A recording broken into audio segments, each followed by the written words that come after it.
பல வருடங்கள் ஆனாலும் கெட்டு போகாத உணவுகள் வீட்டு பெண்களே கண்டிப்பா தெரிஞ்சுக்க வேண்டிய விஷயம். பொதுவாக எந்த உணவுப் பொருட்களை வாங்கும் பொழுதும் எக்ஸ்பைரி டேட் பார்த்துதான் நாம் வாங்குகிறோம். ஆனால் சில பொருட்கள் வருடங்களே ஆனாலும் அப்படியே கெட்டு போகாமல் இருக்குமாம்.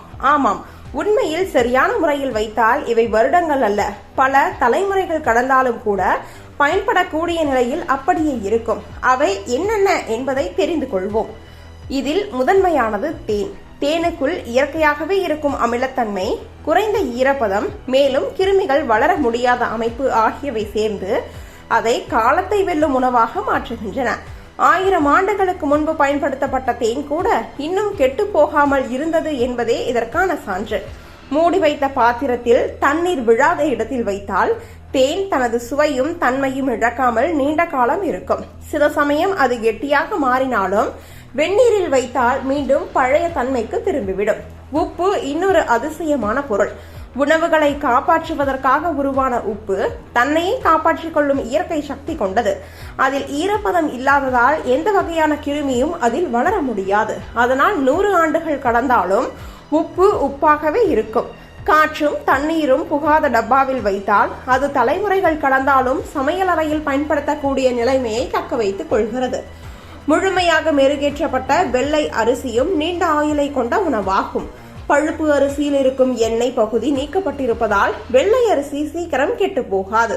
ஈரப்பதம் இல்லாத காற்று புகாத பாத்திரத்தில் வைத்தால் 25 முதல் 30 வருடங்கள் வரைக்கும் கூட அது சாப்பிட தகுதியாக இருக்கும்.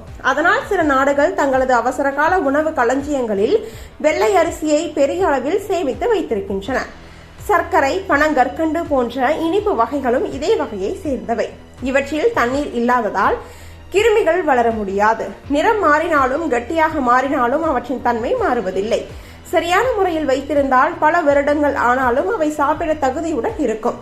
அதனால்தான் பழைய காலங்களில் இனிப்பு பொருட்கள் நீண்ட காலம் சேமித்து வைக்கப்பட்டன. உலர்த்தப்பட்ட பருப்பு வகைகளும் இயற்கையாகவே நீண்ட காலம் நிலைத்திருக்கும் தன்மை கொண்டவை. பயறு, கொண்டை கடலை, பாசிப்பயிறு போன்றவை முழுமையாக உலர்த்தப்பட்டிருப்பதால் அவற்றில் ஈரப்பதம் மிகவும் குறைவு. அதனால் பூஞ்சை, கிருமி போன்றவை வளர முடியாது. காற்று புகாத டப்பாவில் வைத்தால் 20 முதல் 30 வருடங்களுக்கும் மேலாக கூட அவை பயன்படக்கூடிய நிலைமையில் இருக்கும். இந்த 6 வகை பொருட்களுக்கும் ஒரே ஒரு பொதுவான ரகசியம்தான், ஈரப்பதத்தை தள்ளி வைக்கும் தன்மை. சின்ன கவனத்தோடு சேமித்தால் இந்த உணவுகள் உங்கள் வீட்டில் எக்ஸ்பைரி என்ற வார்த்தையை மறக்க செய்துவிடும்.